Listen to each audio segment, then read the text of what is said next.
이 새벽에 주 앞에 나오신 분들을 진심으로 환영합니다. 찬송가 426장입니다. 찬송가 426장입니다.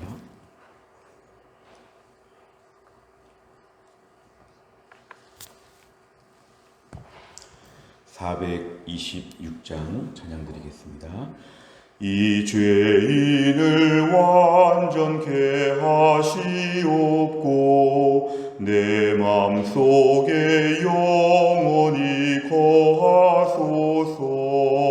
죄 가운데 빠졌던 몸과 마음을 흰 눈보다 더위게 하옵소서. 눈보다 더욱 이어지게 고시소서. 정결케 하옵소서.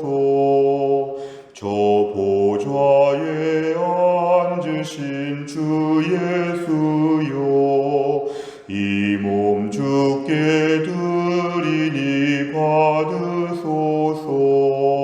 내 마음과 지식도 드리오니 흰 눈보다 더위게 하옵소서.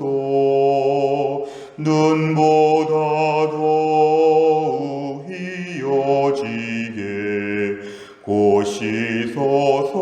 정결케 하옵소서. 그 상하신 발 아래 엎드려서 날 깨끗게 하시기 원합니다. 날 정결케 하는 피 믿사오니 흰 눈보다 더위게 하옵소서. 눈보다 더욱 이어지게 고치소서. 정결케 하옵소서. 아멘. 하나님 말씀은 예레미야 17장 12절에서 18절까지입니다. 예레미야 17장 12절 구약성경 1078페이지에 있습니다. 예레미야 17장 12절에서 18절까지 말씀을 한 절씩 교독하겠습니다. 영화로우신 보좌여, 시작부터 높이 계시며 우리의 성소이시며 이스라엘의 소망이신 여호와여, 무릇 주를 버리는 자는 다 수치를 당할 것이라. 무릇 여호와를 떠나는 자는 흙의 기록이 되오리니 이는 생수의 근원이신 여호와를 버림이니이다. 여호와여, 주는 나의 찬송이시오니 나를 고치소서. 그리하시면 내가 낫겠나이다. 나를 구원하소서. 그리하시면 내가 구원을 얻으리이다. 보라, 그들이 내게 이르기를 여호와의 말씀이 어디 있느냐, 이제 임하게 할지어다 하나이다. 나는 목자의 직분에서 물러가지 아니하고 주를 따라 싸우며 재앙의 날도 내가 원하지 아니하였음을 주께서 아시는 바라. 내 입술에서 나온 것이 주의 목전에 있나이다. 주는 내게 두려움이 되지 마옵소서. 재앙의 날에 주는 나의 피난처시니이다. 다 같이 읽겠습니다. 나를 박해하는 자로 치욕을 당하게 하시고 나로 치욕을 당하게 마옵소서. 그들은 놀라게 하시고 나는 놀라게 하지 마시옵소서. 재앙의 날을 그들에게 임하게 하시며 배나 되는 멸망으로 그들을 멸하소서. 아멘. 오늘 본문의 말씀은 예레미야의 간구, 예레미야의 찬양이라 소제목이 붙어 있습니다. 오늘 12절 이하는 예레미야가 하나님 앞에 간구하며 또한 찬양하는 내용입니다. 먼저 12절, 13절의 말씀을 보면 하나님을 찬양하고 있습니다. 하나님의 보좌, 성소의 보좌를 찬양합니다. 하나님은 높이 계시고 우리에게 영원 전부터 계셨던 우리 하나님께서 13절에 보면은 이스라엘의 소망이라, 이 소망이라는 것은 마지막까지 믿고 의지하면 여기에 길이 열린다, 해결이 된다. 하나님을 의지하면 모든 것이 다 해결되고 잘 된다. 하나님을 궁극적인 소망이라고 이렇게 찬양하고 있습니다.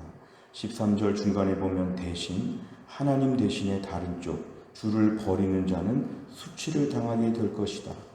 여호와를 떠나는 자가 다 흙 위에 기록이 된다. 흙 위에 이름이 쓰여지게 되는데 생수의 근원이신 여호와를 버린다. 생수의 근원, 이게 참 중요한 말입니다. 하나님께서 우리의 삶에 생수의 근원, 생수라는 말도 참 귀한 것인데 생수의 근원이 된다는 것은 우리의 삶의 모든 것이 하나님께서 우리에게 좋은 것을 주시고 필요한 것을 주시고 어려움을 해결하여 주시는 생수의 근원이 되어 주신다고 하나님을 고백하고 있습니다.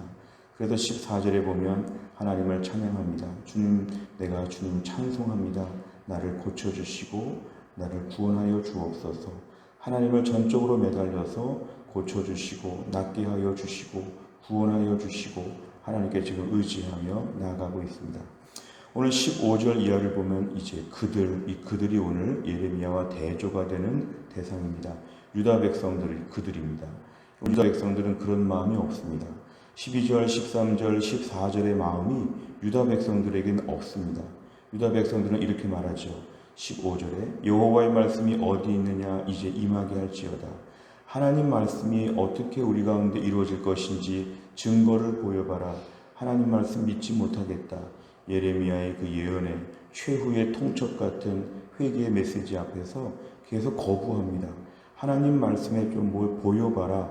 이런 식으로 막 놀리고 빈정대는 이들의 모습을 보여줍니다. 16절 그러나 예레미야가 목자의 직분에서 물러가지 아니하고 끝까지 주를 따랐다. 선지자의 책임을 끝까지 감당하는데 15절 같이 말하는 사람들 앞에서 목자의 직분을 끝까지 감당한다는 건 굉장히 어려운 일입니다. 사람들이 아멘 그렇게 하겠습니다. 고맙습니다. 이렇게 말을 해야 선지자도 말하기가 참 좋을 텐데 15절 같이 늘 대들고 믿지 않고 듣기 싫다고 하는 사람들 앞에서 16절 나는 그렇지만 목자의 직분을 끝까지 감당하겠습니다. 그동안 제가 말한 거 개인적인 말이 아니라 하나님께서 우리 가운데 주신 메시지임을 하나님이 아시지 않습니까? 이게 솔직하게 고백하고 있습니다. 17절 주는 내게 두려움이 되지 마옵소서. 하나님을 의지하며 나아가는 것입니다. 중요한 말씀 주는 나의 피난처십니다. 이렇게 누가 어렵게 하고 괴롭히고 힘들게 해도 하나님이 나의 피난처 어려움을 피할 수 있는 곳은 하나님이심을 저는 고백합니다.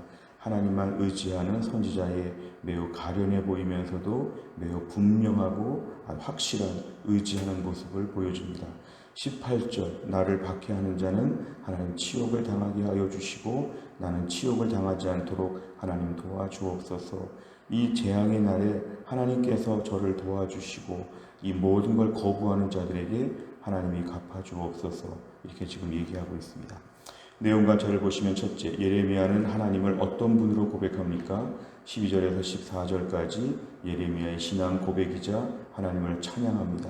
무엇보다 하나님을 찬양하면서 제일 중요한 것은 생수의 근원이신 여호와여 나를 고치시고 나를 구원하여 주옵소서. 하나님을 인정합니다. 17절에 보면 하나님은 나의 피난처가 되십니다. 하나님만이 나를 도와주실 수 있습니다. 이렇게 하나님을 믿음으로 고백하고 있습니다. 두 번째 문제를 보시면 심판의 메시지를 들은 유다 백성은 어떻게 반응합니까? 15절 예레미야와 대조가 되는 사람들의 모습을 보면 하나님이 어디 있느냐, 하나님 말씀이 언제 이루어지겠느냐, 뭔가 증거를 보이고 좀 우리에게 좀 확실하게 뭔가 좀 특별한 일을 좀 보여봐라. 믿지 않겠다. 아주 강팍한 메시지. 그렇게 1장부터 지금 17장 초반까지 예레미야의 이 마지막 최후의 메시지가 선포되어도 하나님 말씀을 듣지 않으려고 하는 유다 백성들의 이 완고한 마음을 우리가 알 수 있습니다. 세 번째를 보면 예레미야는 왜 심판의 메시지에 안일하게 대처하는 유다 백성과 달리 하나님께 피난처가 되어주시라고 간절하게 요청합니까? 오늘 말씀을 전체적으로 보면 예레미야는 특별히 하나님에 대하여 전적으로 의지하기 때문에 그렇습니다. 전적으로 의지하는 것. 우리가 14절 말씀, 17절 말씀 이런 말씀을 보면 오늘 예레미야는 하나님을 절대적으로 의지하고 있습니다. 하나님 말씀은 그대로 된다고 하는 믿음, 하나님에 대한 경외감, 하나님에 대한 두려움, 하나님에 대하여 생생하게 믿고 의지하는 예레미야는 하나님의 최후의 심판 앞에서 하나님 앞에 결국은 찬송하면서 하나님을 의지하는 쪽으로 갔고, 유다 백성들은 이런 말씀을 들을 때 이 말씀이 아무것도 아니라고 생각하고 더 강팍하게 되었다는 것입니다. 오늘 본문에서 제일 알 수 있는 두드러진 것은 하나님을 의지하는 사람이 되기 때문에 오늘 예레미야는 더 하나님께 매달린다는 것입니다. 하나님을 의지하는 사람은 태도가 달라지는데 하나님을 의지하니까 기도하고 찬양하고 하나님에 대하여 날마다 믿음으로 고백한다는 것입니다. 생수의 근원이십니다. 나의 피난처이십니다. 이런 고백을 하는 것은 이 심판의 메시지 앞에서 하나님께 더 달려가는 사람들, 오늘 유다 백성들은 심판의 메시지 앞에서 더 멀리 가는 사람들, 그동안 지은 죄가 많은데 죄를 더 지으면서 더 멀리 갑니다. 회복이 더 멀어지고 힘들어지도록 더 멀어지는 강팍함, 이게 바로 유다 백성들의 모습이었습니다. 네 번째를 보면 예레미야가 하나님을 온전히 의지하지 않았던 모습을 회개하며 피난처 되신 하나님께 엎드린 것을 보며 무엇을 느낍니까? 오늘 예레미야는 하나님께 엎드렸다는 것이고, 또 오늘 본문의 유다 백성들은 하나님께 또 멀리 도망갔다고 하는 내용입니다. 우리가 오늘 예레미야와 같은 모습으로 주 앞에 나오는가? 오늘 우리가 유다 백성 같은 마음으로 하나님께 나오는가? 오늘 나는 예레미야 스타일인가? 유다 백성 스타일인가? 우리 자신을 좀 돌아볼 필요가 있습니다. 오늘도 하나님을 계속 의지하고 말씀을 듣고자 하고 겸비하게 나오면 우린 예레미야 스타일입니다. 이 시대에는 예레미야 스타일이 유일하게 살 길입니다. 어제까지 우리가 유다 백성처럼 살았더라도 오늘 아침에 예레미야처럼 하나님께 엎드리고 말씀에 순종하고 하나님을 찬양하고 하나님을 생수의 근원이다, 하나님을 피난처다, 이렇게 고백하게 되면 하나님께서 우리를 치료하시고 구원하여 주신다는 것입니다. 문제는 오늘도 하나님 강팍한 마음을 갖지 않게 해 주옵소서. 나는 유다 백성이다, 어쩔 수 없다, 이렇게 나오지 않도록 우리 마음의 이 완고함, 완악한 마음을 오늘도 예레미야의 마음으로 바꾸어 주옵소서. 그것이 우리에게 유일한 기도 제목이고 유일한 살 길입니다. 마지막 다섯 번째를 보면 내가 피난처 되신 하나님께 회개해야 할 기도 제목은 무엇입니까? 하나님께 예레미야와 같은 찬양과 고백을 올려드리기 위해 무엇을 실천하겠습니까? 계속적인 문제입니다. 하나님께 회개해야 할 기도 제목을 가지고 오늘 아침에 기도하는 가운데 오늘 우리가 예레미야의 심정을 달라고 하나님께 기도해야 됩니다. 하나님, 내가 예레미야와 같은 마음으로 주 앞에 오늘도 겸비하게 엎드리게 해 주옵소서. 조금 더 말씀을 발전시킨다면 16절, 내가 목자의 직분, 오늘 힘들고 어려운 가운데도 내가 맡은 모든 직분들, 섬김의 자리에서 잘 감당하게 하여 주옵소서. 힘들고 어려운 자리 가운데 하나님을 의지하는 자에게 하나님의 새 힘을 주시어서 우리의 직분도 감당하게 하여 주실 것입니다. 우리가 또 한 날을 살면서도 하나님께 겸비하고 하나님 맡겨주시는 사명, 오늘도 기도하는 가운데 눈물 흘리고 아파하고 힘든 가운데도 다시 한번 최선을 다해서 일어서고 하나님 앞에 온전하게 엎드리는 귀한 삶이 될 수 있기를 간절히 바랍니다. 기도하겠습니다. 하나님 아버지, 감사합니다. 오늘도 이 새벽에 하나님이 저희를 깨우시고 주 앞에 나와 말씀 붙잡고 기도하게 하심을 감사합니다. 오늘 예레미야의 이 기나긴 많은 말씀 가운데 예레미야는 날마다 말씀을 전하면서도 하나님 앞에 엎드려 찬양하고 의지하고 하나님께 기도하는 마음을 가졌지만 유다 백성들은 여전히 듣지 않으려고 하고 하나님 말씀에 대하여 빈정되고 조롱됐던 이들의 완악한 모습이 오늘 본문의 대조가 되었습니다. 하나님 아버지, 우리가 오늘도 유다 백성과 같은 마음의 태도와 강팍하고 거친 마음으로 살까 두렵습니다. 오늘도 우리 마음을 하나님이 기경하여 주시어서 예레미야와 같은 이런 간절하고 뜨거운 심령을 우리에게 허락하여 주옵소서. 또한 나를 살면서도 이 힘들고 어려운 가운데도 목자의 직분, 우리가 주 앞에 감당해야 될 소명을 잘 감당하게 하여 주시고 오늘도 강팍한 내 본성이 나오지 아니하고 오늘도 은혜의 심령으로 내 마음이 회복되고 변화될 수 있도록 하나님이 함께하여 주옵소서. 또한 날의 일정 가운데 하루 종일 이 예레미야의 찬양과 기도가 우리 안에 울려 퍼지게 하여 주옵소서. 한날의 일정을 주님께 의탁하오며 예수님의 이름으로 기도하옵나이다. 아멘. 우리가 화요일을 맞이하여 기도하는 100대 기도 제목은 교회 지도자들을 위해 기도합니다. 담임 목사, 교역자, 장로, 순장, 중직자 이분들을 위해서 오늘 29번부터 42번까지 꼭 기도해 주시기를 바랍니다. 주기도문 하겠습니다. 하늘에 계신 우리 아버지여, 이름이 거룩히 여김을 받으시오며 나라 임하옵시며 뜻이 하늘에서 이룬 것 같이 땅에서도 이루어지이다. 오늘날 우리에게 일용할 양식을 주옵시고 우리가 우리에게 죄 지은 자를 사하여 준 것 같이 우리 죄를 사하여 주옵시고 우리를 시험에 들게 하지 마옵시고 다만 악에서 구하옵소서. 대개 나라와 권세와 영광이 아버지께 영원히 있사옵나이다. 아멘.